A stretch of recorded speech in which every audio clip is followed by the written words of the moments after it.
Give us the live perspective on what was going on at AEW All In, because I know you shot a really cool video too, where you were right behind Bryan Danielson's family, which was amazing. But give us for those of us that weren't there, what was the atmosphere like in London? And that week just looked like it was incredible for everybody that was there.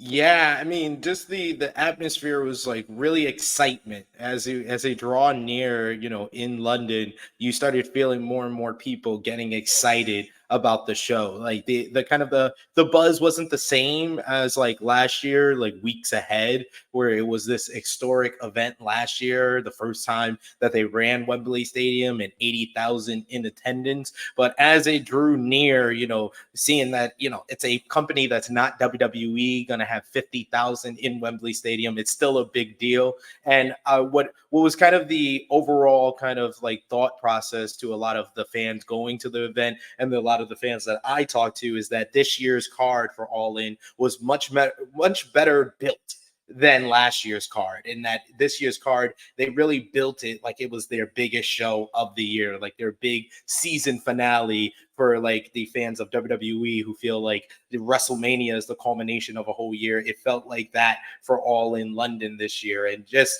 those seats, got to shout out my good brother from Wrestle Talk, Sat E. Nyangi, who hooked me up with his connect, who hooked us up with those seats that were just amazing. Probably the best seats I've ever had for any stadium show. And I've been to 3 different WrestleManias in my lifetime. So I would say that's like the best stadium show I've ever been to, because I was in the 3rd row. I got to kind of see everything up close and personal, and just top to bottom, it just felt like an awesome show. Like from Mariah May and Timeless Tony Storm putting on one of the best women's matches I've seen on an AEW pay-per-view, to MJF and Will Ospreay, that really just played very well to the whole entire stadium. And just Will Ospreay being a freaking folk hero in the UK, just to be a part of that. The Casino Gauntlet was one of the most fun experiences that I've ever experienced live. And I've been to a Royal Rumble. I've been to one of the best Royal Rumbles ever back in Philly in 2018,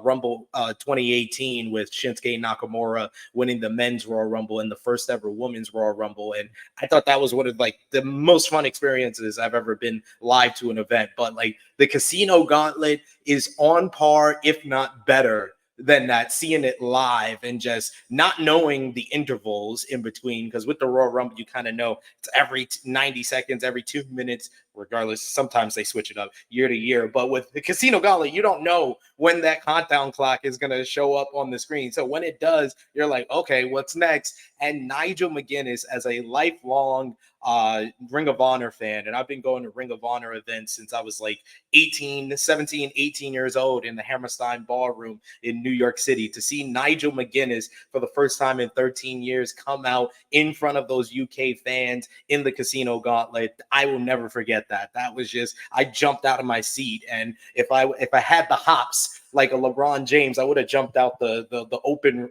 top of Wembley Stadium, seeing Nigel come out, Ricochet coming out, just all the people. Like, it was kind of like a Ring of Honor celebration, because you had Mark Briscoe, you had Roderick Strong. I'm a huge into New Japan Pro Wrestling. It had Zack Sabre Jr. in there as well, Kazuchika Okada. So that was just so much fun to be a part of live.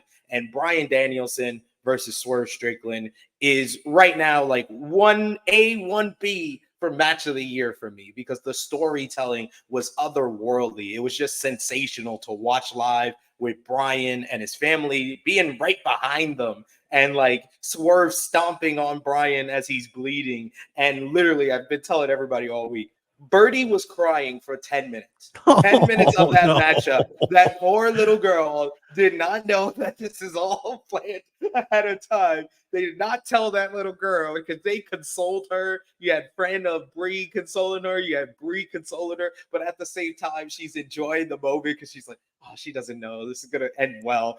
And Buddy Danielson just being a full-on, it felt like I was watching myself at like 4 or 5 years old, being into professional wrestling. He's banging on the barricade. He's cheering his dad on. They're doing the yes chants when he's rallying up, hoking up against Swerve, and he's telling them, I love you. Just an awesome, an incredible experience. One of the best, I'd say it's the best match that I've ever seen live, because the level of storytelling, the in-ring action, Swerve being just a spectacular performer, and just this evil antagonist that yet and still is one of the most popular stars in professional wrestling today. It's nothing like it. It was an amazing experience being there live in Wembley Stadium.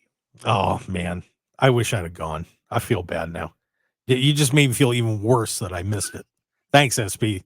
Appreciate it. I'm sorry. It's all good, man. I'm happy for you. What a great experience that sounded like it was. Hi, pro wrestling fans. Mark Hoke here. I'd really appreciate it if you would take a moment to join the Mark Hoke Show family, and please click on the subscribe button below.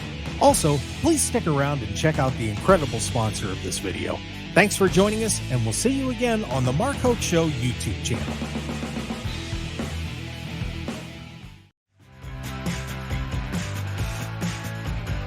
Hey there, adventure seeker. Ready to unlock incredible hotel deals? Get a free membership and save up to 50%. Stay grand. Spend less. The simplest site. The best unpublished hotel deals. TheTravelShark.com.